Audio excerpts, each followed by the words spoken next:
Good day, everyone. Thanks for joining us in today's edition of the Grill News Bulletin on the Correctional Service online television.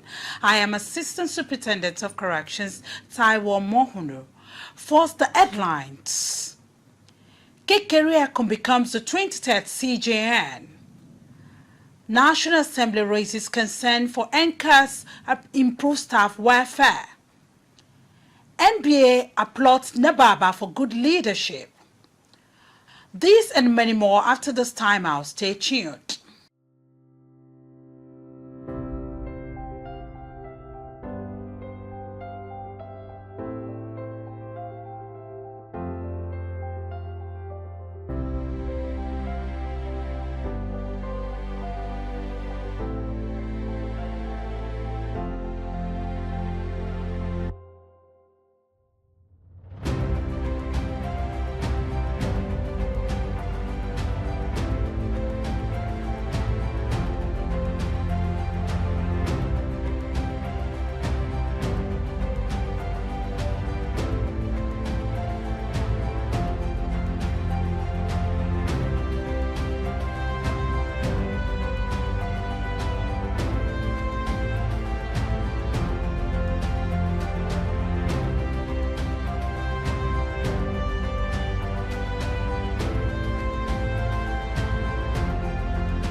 Welcome back.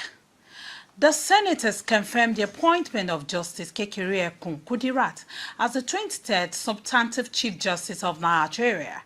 Kekeriakun, who is also the second female justice of the nation, was recommended by President Bola Ahmed Tinubu and forwarded her name to the Senate for screening and confirmation upon the retirement of her predecessor, Justice Olukayode Ariwola. The Senate President, Senator Godswill Akpabio, presided over her confirmation hearing in its Committee of the Whole in Abuja, confirms the appointment. The House of Representatives has raised concern for a better welfare for both staff and inmates of the Nigerian Correctional Service.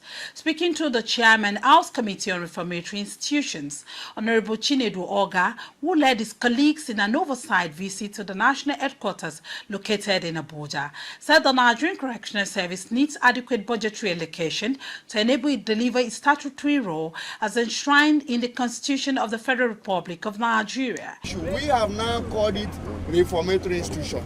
Let that reformatory be implemented. That reformatory will be implemented if the appropriate welfare of the staffs of the correction service are being taken care of. It can be really done if the welfare of all the staff, their welfare in accommodation, their welfare in their salary, their welfare of the inmate, and the welfare of everybody that looked after it. We commend what UNODC is doing in partnership with the correction centers in reformatory aspect of what they are doing. So what we are looking at, we urge all the private individuals, the Dangote and so many people who $2 them. They should come in what is called private partnership with correction service. In the United States of America, correction service is not owned by the state. It's owned by the private individual. And they generate revenue for the state. So such a thing can be implemented in Nigeria. And that is what we are looking at. Other members of the committee who spoke cited the need for the service to expedite action on the ongoing project already approved in different formations across the country.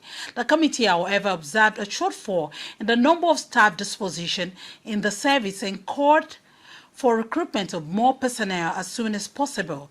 The Controller General of Corrections, Eliruna Baba, while thanking the committee for the visit, reeled out some achievement recorded by the service in recent time. Service was also able to have, even if you go now, you see that His Excellency the President has assisted the service in getting some vehicles. Even now, if you go to detail, you see what was done. Again, some places, many places, if you go to Sokoto, if you go to Akure, if you go to Ibadan, a number of places, wherever you go, you see that you have changes as a result of the handle of the present administration. The Nigerian Bar Association NBA Sokoto chapter has applauded the Controller General of Corrections, Ali Runababa, for demonstration of good leadership. This, according to the report filed in by the Command Public Relations Officer, Assistant Superintendent of Corrections, Amza Abdullahi Dingayadi, was disclosed when the newly elected executive paid a visit to the State Controller of Corrections, Lawa Idris Koso. Mr. Rashida Abubakar said the new look of the medium security custodial center Sokoto, such as renovation of dilapidated blocks, new cell blocks, admin office, construction of modern kitchen, and other ongoing projects are all commendable developments. The chairperson also attributed the visit to strengthen the existing synergy between NBA and NCOS for easy passage of judgment that will lead to decongestion of custodial facilities in the state. The State Controller Guso appreciated the team for their visit and recommendation for the noticeable project by the Correctional boss. He assured them of his cooperation in getting access to their client for quick proceedings and other issues of mutual understanding. You are on to the Grill News Bulletin from Nigerian Correctional Service online television. We'll be back after this break. Don't go away. Good day, viewers. I am Assistant Superintendent of Corrections, Obioma Dostan Chisom, the Public Relations Officer of Nigerian Correctional Service, Correctional Service Arms Training School, Owerri. I'm on Nigerian Correctional Service Television. To get our link, simply type Nigerian Correctional Service on your YouTube for all our videos. Don't forget to like, share, and subscribe to all our social media channels showing on your screen.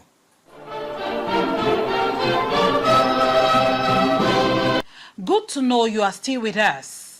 Now the rest of the story.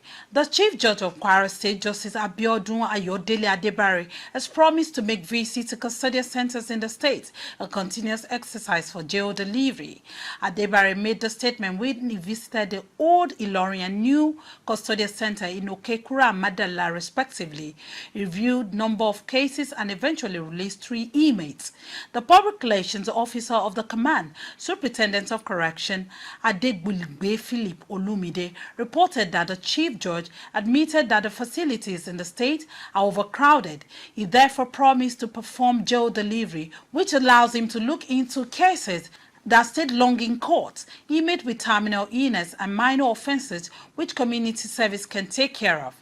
The State Controller of Corrections, Shaib Ayodeji, applauded the Chief Judge on behalf of the Controller General of Corrections, Ali Runababa, and admonished the released inmate to be of good conduct and not to go back to crime.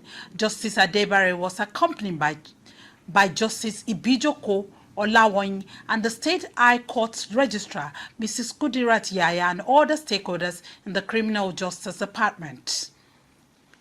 To support and complement the efforts of the federal government and the Nigerian Correctional Service in maintaining the health condition of inmates, a non-governmental organization, Chikaram Bauchi Foundation, donated essential drugs and mat to inmates of Bauchi Medium Security Custodial Center, Bauchi State Command.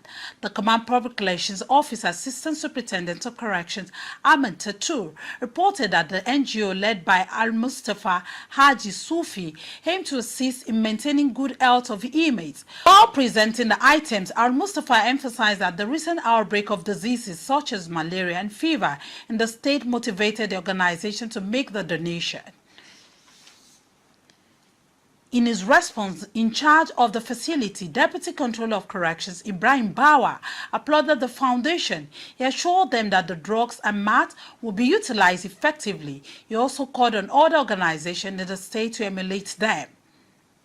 Controller of Corrections Anambra State Command Osifo Joseph has assured his counterpart, the new commander of the Federal Fire Service of the state, Abraham Ajugbo, of synergy and intelligence sharing to enable him administer the Federal Fire Service in the state effectively. While congratulating Abraham on his appointment, Osifo acquainted him with the NCOS mode of operation as well as the new development the Nigerian Correctional Service Act 2019 introduced to the service. Public Relations Officer, Superintendent of Corrections, Francis Ekeze, reported that the Fire Service Chief emphasized on the need for collaboration and synergy as agencies in the same ministry and promised to give the state firefighting its best. On sports, the Falcon in Nigeria under-20 women's national team has taken off their campaign at the 2024 FIFA under-20 Women's World Cup in Colombia with their opening match against the Korean Republic at Teco in Bogota. The Falconets have a good history in the FIFA Under-20 Women's World Cup, having participated in every edition since their debut in 2022, when the competition was still known as the Under-19 Women's World Cup Championship, where the Nigerian reached the finals twice, in 2010 and 2014. They also made it to the semi-finals in 2012. The head coach of the Falconets, Chris Danjuma, in a statement said the team is fully prepared for the challenges ahead as they seek to secure their fourth ever title in the tournament. The Nigerian Correctional Service team scored their 2 goals in the first 45 minutes into the match, while the Nigerian Immigration team equalized in the second 45 minutes. The Nigerian Correctional Service team performed well. They put in their best to win the match, but it ended in 2-2. That will be all for this edition, as compiled and written by Deputy Superintendent of Corrections, Frank Awa. See you next time for more updates. Always like, share and subscribe to our social media channels showing on your screen. I am Assistant Superintendent of Corrections, Taiwo Monu, saying thank you and God bless.